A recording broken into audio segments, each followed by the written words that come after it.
صحابہ تو بات بھی والہانہ مانتے تھے. حضور جمعے کا خطبہ دے رہے ہیں, ایک شخص اٹھ کے کھڑے ہو گئے, اللہ کے محبوب نے فرمایا بیٹھ جاؤ. ایک صحابی اس کونے میں تھے ابھی مسجد کے قریب, ان کے کان میں آواز گئی بیٹھ جاؤ, وہ وہیں بیٹھ گئے. ایک اس کونے میں تھے. ہمیں واضح احکامات دین کے مل جائیں تو اس میں بھی گنجائش ڈھونڈتے ہیں. اس کونے میں تھے, کانوں میں آواز گئی بیٹھ جاؤ تو وہ وہیں بیٹھ گئے. اس کونے میں تھے ایک, ان کے کان میں آواز گئی وہیں بیٹھ گئے. اللہ کرے کہ آپ موبائل تھوڑے کم چلائیں اور میری بات زیادہ سنیں. دعا کیے آمین تو کہہ دیں نا.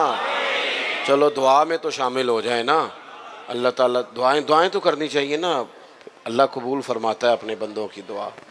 دوست, واضح حکم ملنے کے باوجود بھی لوگ, واضح احکامات کے باوجود بھی اس میں لوگ گفتگو کرتے ہیں, کل پرسوں ترسوں کا نام لیتے ہیں. حضور نے مطلق کا نام نہیں لیا, جس کے کان میں آواز گئی وہیں بیٹھ گیا. یہ وہ نظارے ہیں جو زمین نے دیکھے ہیں, آسمان نے دیکھے ہیں.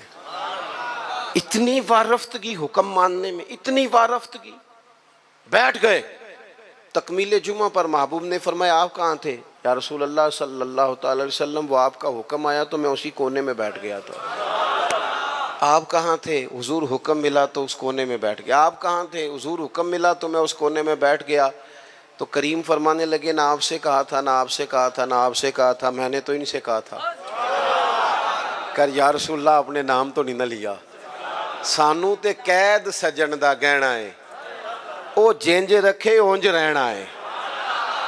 یا رسول اللہ آپ نے نام نہیں نہ لیا, حکم مل گیا بیٹھ جاؤ تو لہذا بیٹھ جاؤ. بات ماننا ہمارے ہاں نا آج کل پیری مریدی بھی اسی کا نام ہے. نذرانہ بھی وقت پہ دو, دعوت بھی مرید کرتے ہیں جتنی مرضی آپ کہو, روز کہو تو روز کھانا کھلاتے ہیں. آپ ان سے کہو کہ جناب میں آ رہا ہوں تو وہ تیار ہیں, پھول بھی لے کے کھڑے ہیں. لیکن اگر ان سے کہو بات مانو, پھر وہ کہنے تسی دعا کرو ہے نا جی. نماز پڑھا کرو, کہتے دعا کرو. کمال ہو گئی ہے بھائی. آپ باقی سارے معاملات کے لیے آپ پورے تیار ہیں, اور یہ جو فرما برداری ہے, یہ جو بات ماننا ہے, وہ کس نے ماننی ہے؟ وہ جس پر آپ کے شیخ نے, مرشد نے گھنٹوں تقریریں کی, وہ باتیں کس نے ماننی؟ کسی اور نے. کیا مانا ہے اس بات کا؟ کوئی گورکھ دھندا ہے کہ آپ نعرے لگائیں, دعوی محبت کریں, اور جو ان کا اصل کام ہے. دیکھو وفادار وہ ہوتا ہے جو مشن کا ساتھی ہو. جو مشن کا ساتھی نہ ہو وہ ٹھیک ہے. پھر میرے ایک سنگی ہیں, مجھے ایک دن بڑی محبت سے کہنے لگے کہ جناب کھانا نہیں کھاتے آپ ہمارے گھر, کھانا ضرور کھائیں, ایک دن ضرور آ جائیں. میں انہوں نے آکھے یار تو آنا میرے نہ رل کے 4 دن کو دین دا کام کرا. کہنے لگا نہیں وہ ٹھیک ہے کھانا. میں کہ کھانا تو یار ہر ہوٹل تو لب جاندہ ہے, وہ تو چلو اللہ توفیق دیتا ہے, کوئی زیادہ اچھا کھا لیتا ہے, کوئی تھوڑا سادہ کھا لیتا ہے. روٹی تو جس کو اللہ تعالیٰ نے صحت دی ہے اسے روٹی مشن حسن ہے, ڈیوٹیاں ذمہ داریاں اصل ہیں. اور کھانے یہاں کوئی من پسند کھانے دنیا میں آئے ہم, من پسند چیزیں تو جنت میں ملیں گی, اور وہ ملیں گی اور مزہ آئے گا. ہمارے بزرگ تو فرمایا کرتے تھے زمین کے اوپر کام, نیچے جا کے آرام. یہاں کوئی کام کریں, کوئی ڈیوٹی کریں, کسی ذمہ داری کا اظہار کریں, کوئی خدمت سر انجام دیں, وہ خاص سطحی چیزیں اس سے باہر نکلیں. نبی کریم کی بات مانے والہانہ انداز میں, والہانہ. حضور علیہ السلام نے جس مشن کے لیے پتھر کھائے, جس مشن کے لیے حضور طائف گئے, جس مشن کے لیے حضور نے ہر دشمن کو معاف کر دیا کہ لوگ مسلمان ہو جائیں, دیندار ہو جائیں, امت اس مشن کے لیے کیا کام کرتی ہے, کیا ڈیوٹی کرتی ہے؟ کبھی دل میں تکلیف ہوئی ہے کہ آپ تجربہ کر لیں, سارے لوگ عید کی نماز پڑھنے بھی نہیں آتے, اس لیے کہ کچھ ایسے ہوتے ہیں جن کی ساری رات دکان کھلی رہتی ہے اور سویرے سو رہے ہوتے ہیں. کچھ کہتے ہیں میں نے وعدے کیے ہوئے ہیں وہ میں نے پورے کرنے ہیں. عید کی نماز بھی سارے پڑھنے, لیکن رش اتنا ہوتا ہے کہ مسجدیں چھوٹی پڑ جاتی ہیں. اس کا مطلب یہ ہے اگر ساری مسلمان امت نمازی ہو جائے تو نئی مسجدیں بنانی پڑیں, لیکن آپ باقی سارے کام کرا لیں, شوق سے کر دیں گے. بھائی سجدے کا بھی ذوق پیدا کرو. حضور کی فرما برداری اصل ہے. تیسرا مقام قرآن پاک کا، قرآن مجید نے کہا کما ارسلنا فیکم رسولا منکم یتلو علیکم آیاتنا، جیسا کہ ہم نے تمہیں میں سے تمہیں ایک رسول دیے ہیں جو تم پر ہماری آیتیں پڑھیں گے، وَيُزَكِّيكُمْ، اور تمہارا تزکیہ کر دیں گے، تمہیں پاک صاف کر دیں گے. نبی پاک کی تعلیمات یہ ہیں کہ تو ظاہری طور پر بھی بڑا صاف ستھرا ہو. حضور نفاست کو پسند کرتے، صفائی کو محبوب رکھتے، خوشبو کا استعمال کرتے، مسواک کو محبت سے استعمال کرتے، ظاہری صفائی بھی. اور ترمذی میں موجود ہے، حضور نے فرمایا اے انس بن مالک میرے بیٹے، ہو سکے تو صبح اس حال میں کرنا کہ تمہارے سینے میں کسی کا بغض نہ ہو. فرمایا یہ میری سنت ہے، اور جس نے میری سنت سے محبت کی اسی نے مجھ سے محبت کی. نرے دانت صاف کرنا ہی سنت نہیں، دل صاف کرنا بھی سنت ہے. باطن بھی صاف ہونا چاہیے، انسان کے اندر سے ساری بیماریاں نکل جائیں. عزیز دوست، تزکیہ ہو، حسد سے خالی ہو سینہ، بغض سے خالی ہو. یہ جو روحوں پر بوجھ ہوتا ہے یہ حسد کا ہوتا ہے، یہ باطن پر دھبا ہوتا ہے یہ عداوت کا ہوتا ہے. یہ کچھ چیزیں جو ہمیں بالکل بے قرار کر دیتی ہیں یہ تکبر کا روگ ہوتا ہے. یہ عجب خود پسندی یہ اندر انسان کے جوار بھاٹا پیدا کر دیتی ہے. اگر بندہ ہو جائے سادہ.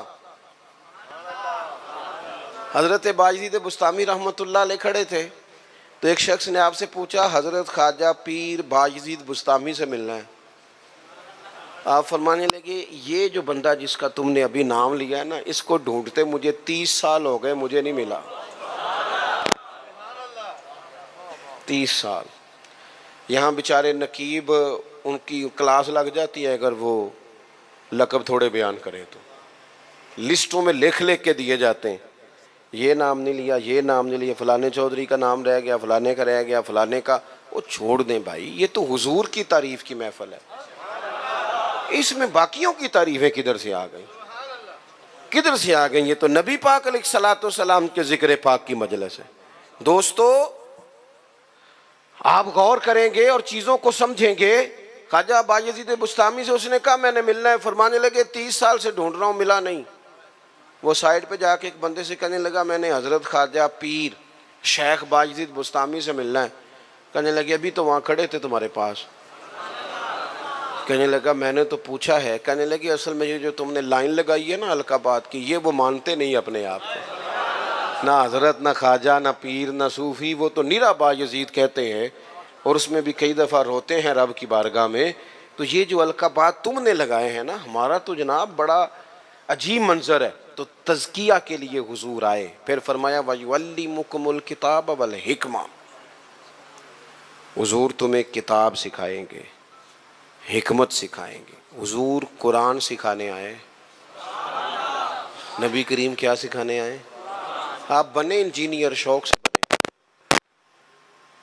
آپ لیکچرار بنے شوق سے بنے، لیکن ساتھ قرآن پاک کے قاری بھی تو بنے نا، قرآن پاک کو سمجھنے والے بھی تو بنے نا. جس بندے کو اتنی کہانیاں آتی ہیں، جسے اپنے شجرے آتے ہیں، جسے اپنی برادری کی شان آتی ہے، اسے قرآن کی آیتیں کیوں نہیں آتی؟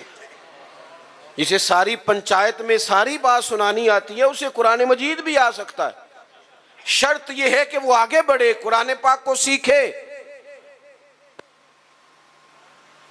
ہم نا کچھ کام ہم نے بچوں کے ذمہ، میرے پاس ایک صاحب بچہ لے کے آگے کہنے لگے دعا کریں یہ پڑھ جائے. تو میں نے کہا آپ بھی کو 100 سال کے نہیں ہو گئے، میں دعا کرتا ہوں آپ دونوں ہی پڑھ جائیں. آپ بھی تو پڑھ ہی سکتے ہیں نا، آپ بھی تو توجہ کریں نا. ہم نا جناب وہ بعض لوگوں کا عجیب زاویہ نگاہ بن جاتا ہے، او بھائی آپ بھی پڑھ سکتے ہیں، آپ کیوں نہیں پڑھ رہے؟ او جی میری اب زبان موٹی ہو گئی ہے. تو میں نے کہا یہ کل آیا ہے واٹس ایپ، سب نے سیکھ لیا ہے. یہ کل آیا، ای میل کرنا بھی آ گیا لوگوں کو، اور کمنٹس دیکھنا بھی آ گیا، اور بڑے بڑے لوگ جن کو نہیں بھی توجہ جن کی ہونی چاہیے تھی ان کی بھی توجہ.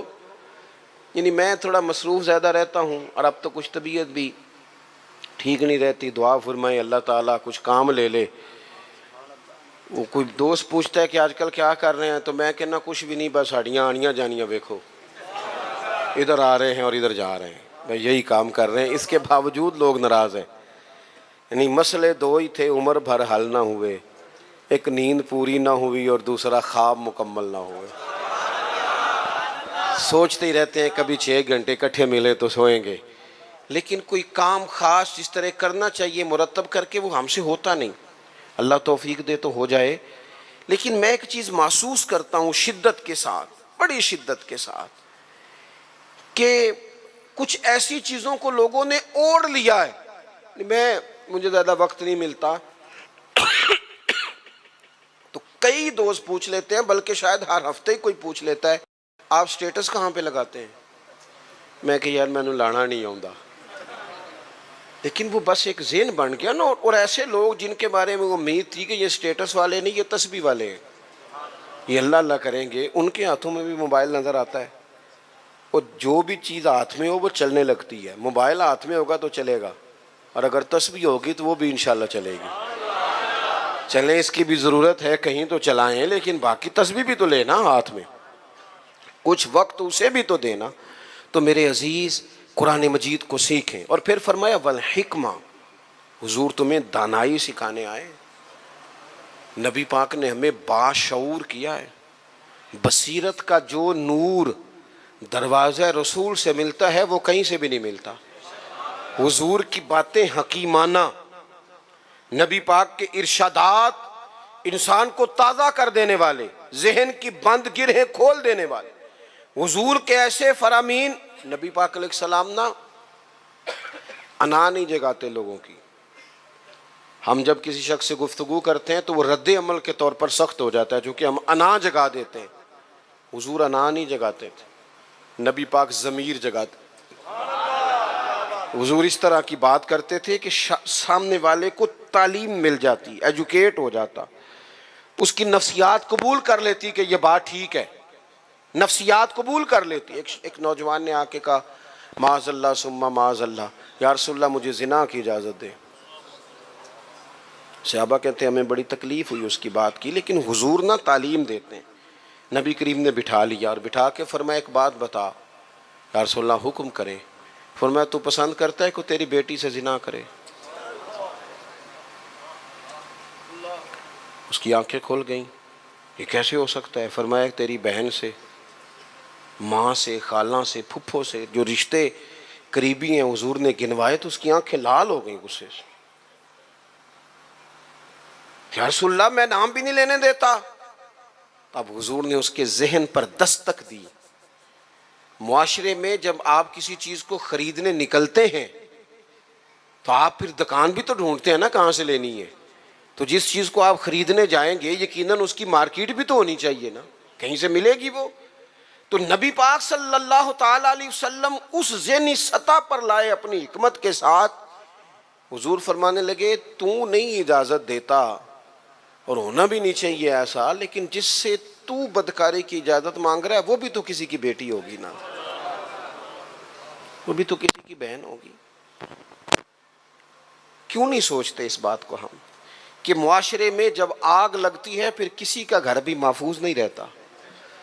تو جب بے حیائی کا چلن عام ہوتا ہے، ایک میرے دوست ہیں، ان کا بیٹا پسند کی شادی کرنا چاہتا تھا تو وہ لے آئے، کہنے لگے اسے سمجھائیں میرے لیے مشکل ہو جائے گی۔ تو میں نے ان سے بات ابھی شروع بھی نہیں کی تو مناظرے پہ اتر آیا بچہ، کہنے لگا مولانا صاحب بتائیں جائز نہیں؟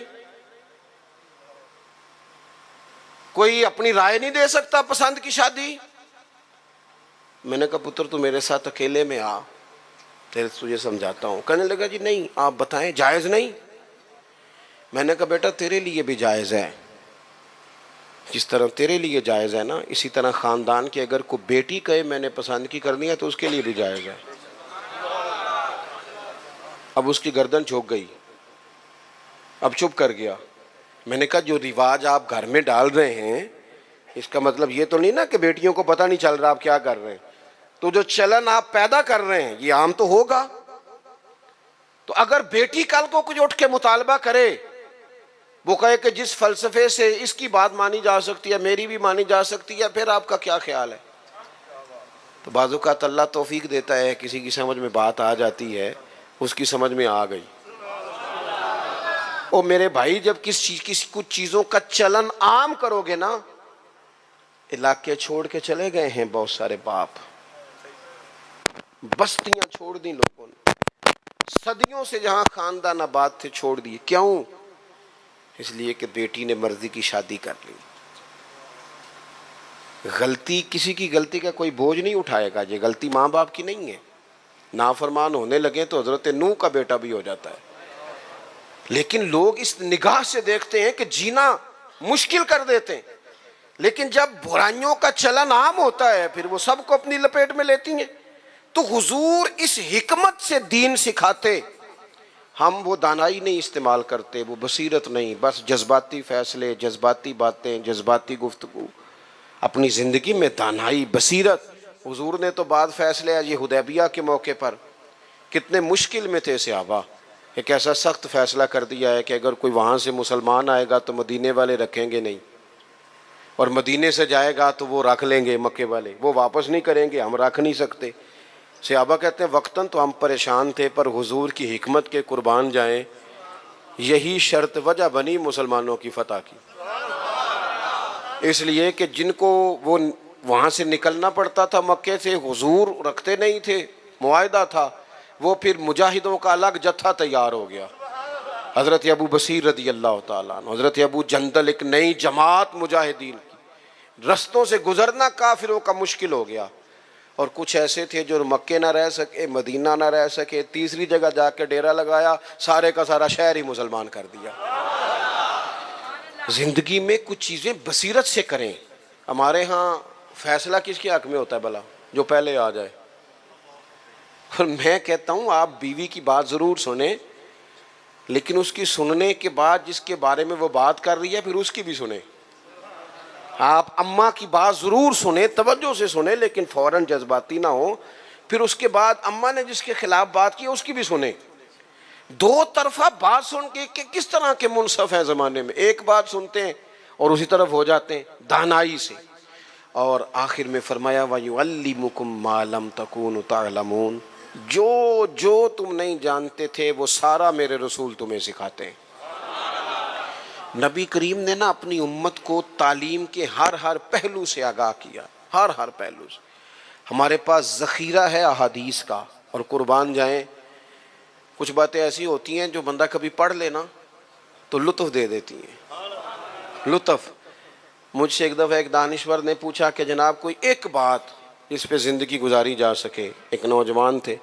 میں نے ان سے کہا کہ میرا تو خیال ہے اس ایک حدیث پر پورا ملک سنوارا جا سکتا ہے، ایک پر، اور آتی بھی ہے ہم سب کو، شرط عمل کرنا ہے. حضور نے فرمایا مومن وہ ہے جو اپنے لیے پسند کرے وہی بھائی کے لیے پسند کرے. لو اس حدیث پہ عمل کر لو. جو بندہ ملاوٹ والی چیز بیچتا ہے اگر اس حدیث پر عمل کرے کہ جو اپنے لیے پسند کرنا ہے وہی اپنے، کبھی ملاوٹ کرے گا، کبھی دھوکہ دے گا، کبھی میرٹ سے ادھر ادھر ہوگا، چونکہ تو طے کر لیا ہے کہ جو اپنے لیے پسند کرنا ہے وہی اپنے بھائی کے لیے پسند کرنا ہے. طے کریں زندگی میں. ہم یہ کرتے ہیں کہ اور ایک بار یاد رکھنا، یہ نہیں ہو سکتا کہ دوسروں کے بچوں کو تو ملاوٹ والی چیزیں کھلائے اور تیرے گھر میں صحت کا دور دورہ ہو. یہ کیسے ہو سکتا ہے؟ کسی کا گھر اجاڑ کے بھی کبھی اپنا بسایا جا سکتا ہے. جب تک ہم سب کے لیے سوچ وہ نہیں کرتے جو اپنے بچوں کے لیے، جب تک سب کے لیے وہ سوچ نہیں ہوتی جو اپنے گھر کے لیے، تب تک زمانے میں روشنی پیدا نہیں ہوتی. میں ایک بات جانتا ہوں، میرے استاد صاحب کہا کرتے تھے، اپنے لیے کہا کرتے تھے، میرے دل میں یہ بات بیٹھ گئی ہے کہ میں اسکول کالج مدرسے کے ہر بچے کو اس نظر سے دیکھتا ہوں جس نظر سے اپنے بچے کو دیکھتا ہوں، اور میں اس کی تعلیم کا، تربیت کا اتنا ہی خواہش مند ہوں جتنا اپنے بچے کے لیے.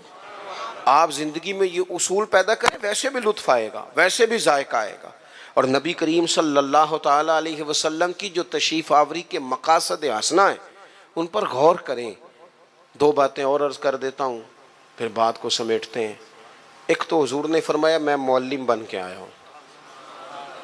حضور سکھانے آئے، سیکھیں، حضور سے دین سیکھیں. یہ جتنی تبلیغ امت میں آج ہو رہی ہے نا کتاب و سنت کی، یہ ساری حضور ہی کی تبلیغ ہے، اس لیے کہ حضور کی امت کے علماء جو صحیح معنوں میں مستند بات لے کے آتے ہیں وہ نبی پاک کا فرمان ہی آگے بیان کر رہے ہیں، یہ وہی تبلیغ ہے۔ دوسری بات یہ ہے کہ حضور نے فرمایا میں مکارم اخلاق کی تکمیل کرنے آیا۔ حضور اخلاقی رواج پیدا کرنے آئے ہیں سوسائٹی میں، معاشرے میں۔ ہم اتنے خوبصورت جلسے کرنے والے، اتنے بڑے بڑے سیمینار کرنے والے، اگر اخلاقی رویوں سے بالکل خالی ہوں، اخلاقی رویوں میں نہیں، اگر چھوٹی چھوٹی 5 روپے میں بھی لڑائیاں ہوں، تو پھر ہم نے اتنا میلاد منایا تو سیکھا کیا؟ میلاد والے رسول تو آئے ہی اخلاق کی تکمیل کے لیے، اور ہمارے اخلاقی رویے، اور میں پہلے بھی شاید کہہ چکا ہوں، پھر کہتا ہوں، اخلاق صرف میٹھا بولنے کا نام نہیں، میٹھا تو لوگ مطلب کے لیے بھی بولتے ہیں، صحیح بات کرنے کا نام اخلاق ہے، اچھی رائے قائم کرنا، صاحب الرائے، حکمت کے ساتھ وہ بات پہنچانا، یہ اعلیٰ اخلاق ہے۔ اپنی مزاجوں میں قومیں اخلاق سے آگے جاتی ہیں، کردار سے آگے جاتی ہیں۔ ہمارا جو کردار ہوتا ہے وہ زمانے میں پھیلتا ہے، ہمارے اٹھنے بیٹھنے سے لوگ اثر لیتے ہیں، لیکن ہمارا انداز اپنے لیے اور ہے، دوسرے کے لیے اپنے خرچے لاکھوں میں ہیں۔ اور ملازم اگر کہتا ہے نا مجھے ذرا ایڈوانس دے دیں، میرا بل زیادہ آ گیا، تو اسے کہتے ہیں تو احتیاط کیوں نہیں کرتا؟ بھئی آپ کے گھر میں احتیاط ہوتی ہے؟ 4000 کا تو پیزا آتا ہے روز شام کو، آپ کے لیے جو اصول ہے وہ دوسرے کے لیے کیوں نہیں ہے؟ اور جو نصیحت آپ دوسرے کو کر رہے ہیں اس اخلاق پر آپ خود کیوں نہیں عمل کر رہے؟ تو حضور کے آنے کے جو مقاصد ہیں ان کو سمجھیں۔ ایک تو نبی پاک نے ہماری توجہ اللہ کی جانب کرائی ہے، اپنے مصلح کو، عبادت کو، توکل کو، صبر کو، شکر کو، قناعت کو، خودداری کو، اس پر توجہ دیں۔ دوسرا، حضور فرما برداری کے لیے آئے، نبی کریم کی ہم نے فرما برداری کرنی، غلامی کرنی۔ اور تیسرا، حضور نے ہمارا تزکیہ کیا ہے، ہمیں سارے باطن کے میل کچیل دھو ڈالنے ہیں۔ آپ یہ کریں گے تو اپنے آپ کو ہلکا پھلکا محسوس کریں گے۔ محبوب تعلیم کتاب و حکمت کے لیے آئے ہیں، ہمیں خوب محبت سے قرآن پاک سیکھنا ہے، خوب محبت سے دانائی سیکھنی ہے، اس کے مطابق زندگی گزارنی ہے۔ حضور معلم بن کے آئے ہیں، اعلیٰ اخلاق کی تکمیل کرنے آئے ہیں، ہمیں ان مقاصد کو حاصل کرنا ہے، ان کے لیے کوشش کرنی ہے، ان کے لیے سفر کر۔ کچھ لوگ کہتے ہیں جی میری تربیت نہیں ہو رہی، تو میں کہتا ہوں جناب سارا کچھ تو کتاب و سنت میں موجود ہے۔ آپ کو تربیت لینی ہے تو پھر تو آپ ایک ایک کر کے عمل کرنا شروع کر دیں، آگے بڑھنا شروع ہو جائیں، ایک ایک کر کے قدم آگے اٹھائیں۔ اور اگر صرف خوبصورت باتوں سے، اچھے جملوں سے، اچھے اشعار سے سر دھننا ہے تو چلیں وہ بھی خیر کی بات ہے، لیکن پھر سر دھنتے رہیں اور یہ سلسلہ چلتا رہے۔ عزیز دوستو، قرآن پاک میں اللہ تعالیٰ نے نبی پاک صلی اللہ علیہ وسلم کی شانیں بیان کی۔ ایک مقام پہ ارشاد فرمایا کہ محبوب آپ اپنے غلاموں سے ایک اعلان یہ بھی کریں، ایک بات ان سے یہ بھی آپ کہیں، قل یا ایھا الناس، آپ فرما دیں کہ اے لوگو، انی رسول اللہ الیکم جمیعا، میں نا تم سب کی طرف اللہ کا رسول بن کے آیا۔ نبی پاک صلی اللہ تعالیٰ علیہ وسلم نے فرمایا کہ اللہ تعالیٰ نے نا مجھے مخلوق کا رسول بنا کے بھیجا ہے۔ حضور انسانوں کے بھی رسول ہیں، فرشتوں کے بھی رسول ہیں، جنوں کے بھی رسول ہیں، رسولوں کے بھی رسول ہیں۔ نبی پاک صلی اللہ تعالیٰ علیہ وسلم نے ہمیں جو سوچ عطا فرمائی وہ ایک امت کی سوچ دی حضور کو۔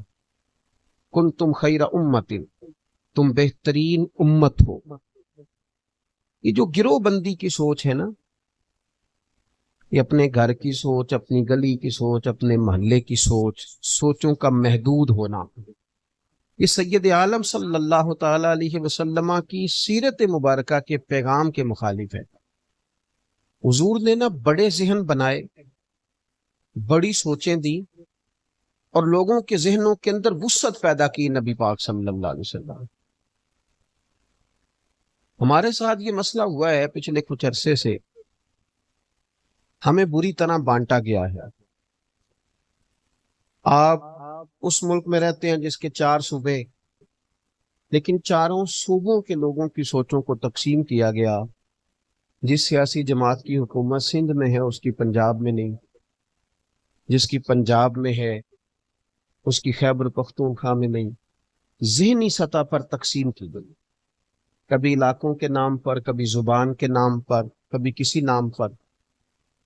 اہل حق اہل سنت کے اندر بھی جو نظریاتی طور پر پختہ ہیں اور سواد اعظم ہیں، وہاں بھی چھوٹی چھوٹی تقسیمیں، اپنے اپنے گروہ، اپنے اپنے مفادات، اللہ ماشاء اللہ اپنے اپنے معاملات۔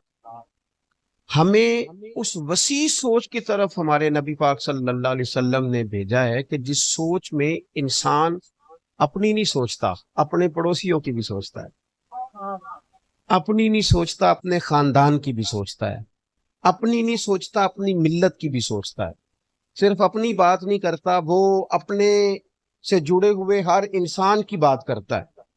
وسیع سوچیں رسول پاک صلی اللہ تعالی علیہ وسلم کی اگر آپ سیرت مبارکہ کو دیکھیں گے نا، تو حضور کی سیرت نور میں ہر شخص کے لیے حضور نے عزت اور پیغام رکھا، ہر شخص کے لیے، ہر شخص کے لیے۔ آپ کبھی غور کریں تو نبی پاک علیہ السلام کی خدمت میں جانور بھی آ کے اپنے دکھ سنا جایا کرتے، اور نبی پاک علیہ السلام نے جانوروں کے حقوق مستقل بنیادوں پر بیان فرمائے۔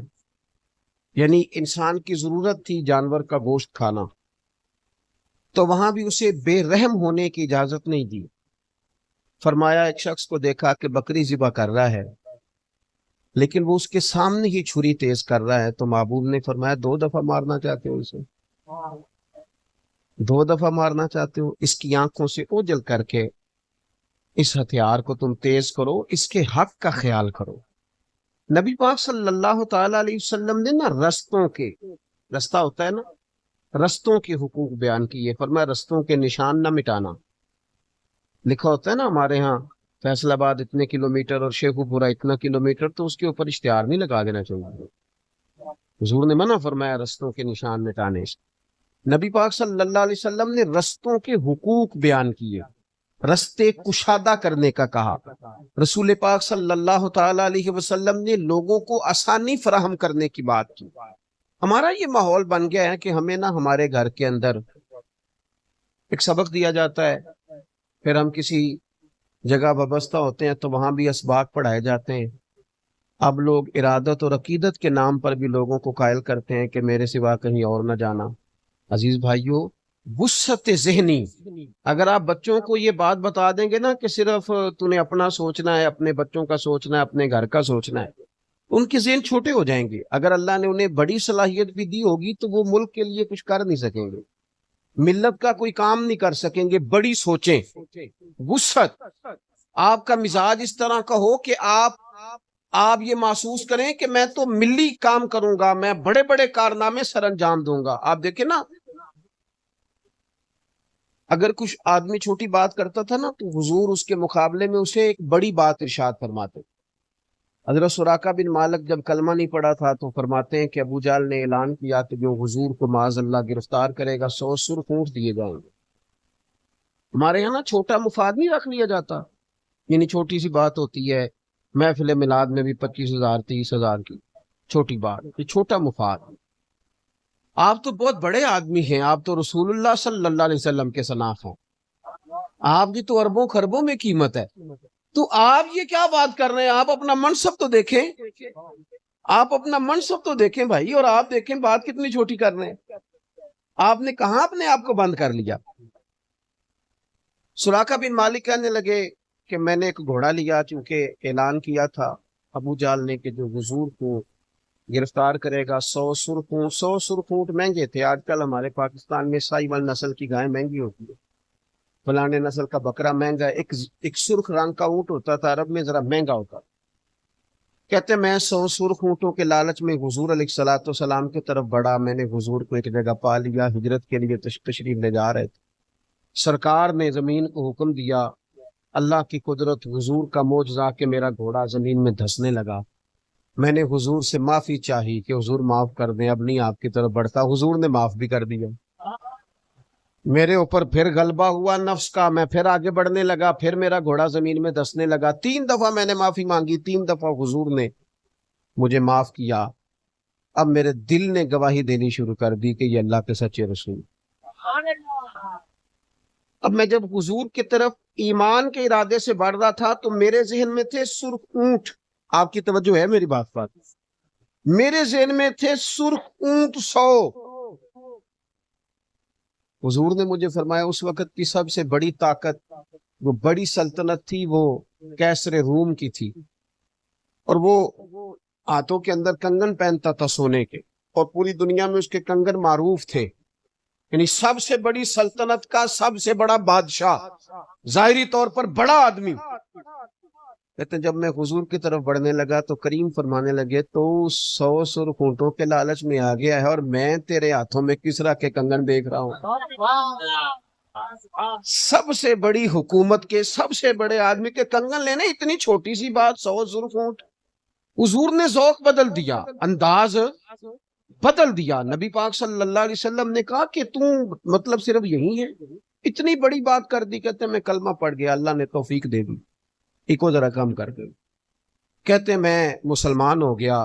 سرکار اب حضور یہ وعدہ کب کر رہے ہیں؟ یہ نوجوان بچے ذرا میری بات پہ غور کریں. سرکار مکے سے نکل رہے ہیں، مدینہ شریف ابھی پہنچے نہیں. ایک گاؤں پر بھی اسلام کی حکومت نہیں، لیکن محبوب وہاں بھی جب بات کرتے ہیں تو سلطنت فتح کرنے کی بات کرتے ہیں. یہ چھوٹی چھوٹی باتیں جو نا سطحی سی باتیں، گھر بناؤں گا، بچے پالوں گا، پلاٹ خرید لوں گا، بڑی گاڑی، یہ تو بڑی سطحی سی سوچ ہے. مسلمان کی کبھی یہ سوچ ہوتی ہے؟ اقبال کہتے ہیں بازو تیرا توحید کی قوت سے کبھی ہے، کیونکہ اسلام تیرا دیس ہے اور تو مصطفی ہے. بڑی سوچ اپنی طبیعت میں پیدا کی جائے. نبی کریم صلی اللہ تعالی علیہ وسلم نے ارشاد فرمایا کہ نعرہ تکبیر، نعرہ رسالت، نعرہ تکبیر، نعرہ رسالت، تاجدار ختم نبوت، گل گلشن علی فخر و سادات، پیر سید الیاس شاہ جی کی بلا دامت برکاتم قدسی آپ تشریف لائے نے. میں شاہ صاحب کی بلا ویلکم کروں گا. جناب تشریف رکھیں. بسم اللہ. جی میں جلدی سے بات کرنا چاہ رہا ہوں کیونکہ نماز کا معاملہ ہے. آپ حضرات توجہ فرمائیں گے. اب حضرت سراقہ بن مالک کہتے ہیں میں مسلمان ہو گیا، میں نے کلمہ پڑھ لیا. اب وقت بدلے، سرکار مدینہ طیبہ تشریف لائے، مکہ فتح ہوا، سرکار کا وصال ہو گیا، پر وہ کنگن نہیں ابھی آئے. حضرت صدیق اکبر کا وصال ہو گیا، حکومت کی، کنگن نہیں آئے. سیدنا فاروق اعظم کا دور آ گیا. حضرت سراقہ بوڑھے ہو گئے تھے، اب گھر میں رہتے تھے، اٹھا نہیں جاتا تھا. اگر کوئی شخص کہتا نا بڑے بیمار رہتے ہو تو فرماتے پریشان نہ ہو جاؤ، میرے پاس حضرت عزرائیل نہیں آئیں گے. کہا کیوں نہیں آئیں گے؟ فرمایا اس لیے کہ حضور نے فرمایا تھا کنگن آئیں گے، جب تک کنگن نہیں نہ آتے اتنی دیر تک موت بھی نہیں آئے گی. حضرت عمر فاروق کے زمانہ مبارکہ میں وہ علاقہ فتح ہوا، وہ کنگن آئے، بوڑھے ہو گئے تھے، اٹھا نہیں جاتا تھا، پوتے بھی بیائے گئے، شادیاں ہو گئی. آپ نے فرمایا دادا کو بلاؤ. میں کہا حضرت اب تو بہت بڑے، اٹھا نہیں جاتا. حضرت عمر رو پڑے، فرمانے لگے کان میں ایک دفعہ کہہ دینا سراقہ کنگن آ گیا. میرے محبوب کا وعدہ تکمیل کو پہنچا، کہہ دینا کنگن آ گئے، پھر دیکھنا کیسے اٹھتے ہیں. کہتے ہیں بس جب ان کے کان میں کہا تو یوں لگا جیسے رب نے جناب زلیخا کو جوانی عطا کر دی. اٹھے وہ اور انہوں نے بستر چھوڑا.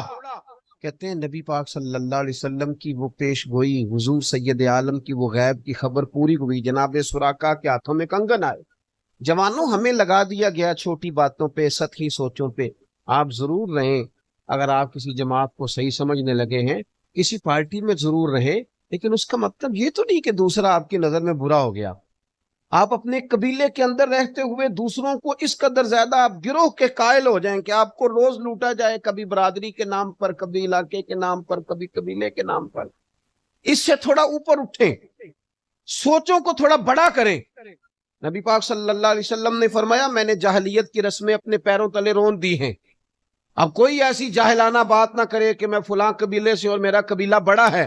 خدا کے بندو، اللہ کی بارگاہ میں اگر قدر ہے تو وہ تقوی کی ہے. اپنے ذہنوں میں وسعت، دلوں میں بڑا پن، مزاج کے اندر آپ دیکھو انسانوں میں کمزوریاں بھی ہوتی ہیں. نہیں ہو سکتا کہ سارے لوگ ٹھیک ہو جائیں، انسانوں میں کمزوریاں بھی ہوتی ہیں. لیکن ہمارا بڑا عجیب مزاج ہے نا، مجھے سب سے زیادہ اپنی کمزوریوں کا پتہ ہے. لیکن اپنی ساری کمزوریوں کا پتہ ہونے کے باوجود اپنے آپ سے پیار ہے، اور دوسرے کا پتہ بھی ہے تو ایک ہاتھ کا ہی تو پہنا. اپنی ساری کا پتہ ہونے کے باوجود اپنے آپ سے پیار ہے، اور کسی کی ایک دو کا پتہ چل جائے تو یوں نہ کریں. دل تھوڑا بڑا، ذہن تھوڑا وسیع. ایک شخص کو سزا دی گئی، ان پر حکم حد لگائی گئی، ان کا وصال ہو گیا. یہ آپ کو سیاستہ میں حدیث ملے گی. ان کا وصال ہوا، ان پر باقاعدہ حد لگی. ایسا جرم تھا جس کی بنیاد پر حد لگائی گئی، اور اس اسلامی سزا کے نتیجے میں وہ وصال کر گئے. نبی کریم علیہ السلام گزر رہے تھے تو کچھ لوگوں نے کہا دیکھو کتنا بڑا جرم کر کے دنیا سے گیا ہے. میری بات کی سمجھ آ رہی ہے آپ؟ حضور نے حد لگائی ہے، ان کا وصال ہو گیا، دیکھو کتنا جرم کر کے دنیا سے گئے. نبی پاک صلی اللہ علیہ وسلم نے فرمایا تم اس کی غیبت کر رہے ہو، مردہ بھائی کا گوشت کھا رہے ہو، اور وہ جنت کی نہروں میں غوطے لگا رہا ہے. تم ابھی تک یہیں اڑے ہوئے ہو. تم اپنے ذہن کو بڑا کیوں نہیں کرتے؟ جب رب معاف کر دیتا ہے تو تمہیں بھی ذہن بڑے کر لینے چاہیے. اپنی طبیعتوں میں وسعت لائیں. ہمارے بزرگ ہمیں کہتے ہیں کہ 14 طبق میرے دلے دے اندر تے میں تمبو وانگوں تانے ہوں، دل دریا سمندروں ڈونگے کون دلاں دیاں جانے ہوں. آپ تھوڑی سی طبیعتوں کو جب وسیع کر لیں گے. دیکھیں ابو جال کا مین مسئلہ کیا تھا؟ اس کا مسئلہ گروہ پرستی تھا. ایسا نہیں تھا کہ اسے حق کا پتہ نہیں تھا، اسے سب خبر تھی. سیرت کی کتابوں میں ہمیں ملتا ہے کہ نبی پاک صلی اللہ علیہ وسلم نا پہاڑ کی چوٹی پہ کھڑے ہو بیٹھ کے نا رات کو قرآن پاک کی تلاوت فرماتے. ایسے راتیں کافی لمبی ہیں، جس نے آج کل تہجد نہیں نہ پڑھی اس نے کبھی بھی نہیں پڑھی. اول وقت آرام کریں اور رات کو اٹھے اور تھوڑا وقت دیں. اگر 40 سال کی عمر تک 35 سال کی عمر تک مسلح پکا نہ ہو تو بعد میں پھر طبیعت لگتی نہیں. سحری میں اپنا معمول ضرور بنائیں سویرے اٹھنے کا. یہ خاص دن ہے. آپ ڈاکٹر جو آپ کو کہتے ہیں 8 گھنٹے نیند پوری کرو تو 7 بجے عشاء ہے اور ادھر 6:15 بجے فجر ہے. تو اتنی لمبی رات ہے. جس نے اب نہیں اٹھنا اس نے کب اٹھنا؟ صبح ضرور کچھ نہ کچھ. آپ 5 بجے بھی اٹھ کے نفل پڑھیں تو ہو جائیں گے، کیونکہ تقریباً 5:30 بجے کے قریب اذان فجر کا وقت ہے. عزیز بھائی خوب توجہ کریں. نبی پاک علیہ السلام نا رات کو وقت دیتے تھے مصلی کو. سرور کائنات صلی اللہ علیہ وسلم پہاڑ کی چوٹی پہ بیٹھ کے قرآن پاک کی تلاوت فرماتے. اچھا قاری قرآن پاک پڑھے تو سننے کو جی چاہتا ہے، اور جب خود محبوب قرآن پاک پڑھیں تو سرکار تلاوت فرماتے. عجیب حال ہو گیا کہ ابو جال بھی کسی جھاڑی میں چھپ کے حضور کی تلاوت سن گئے. ابو سفیان ابھی کلمہ نہیں پڑھتے تھے، وہ بھی چھپے ہوئے کہیں. اخنس بن شریک بھی کسی جھاڑی میں. تھوڑی دیر نہیں، یہ دلچسپی پیدا کرو قرآن پاک.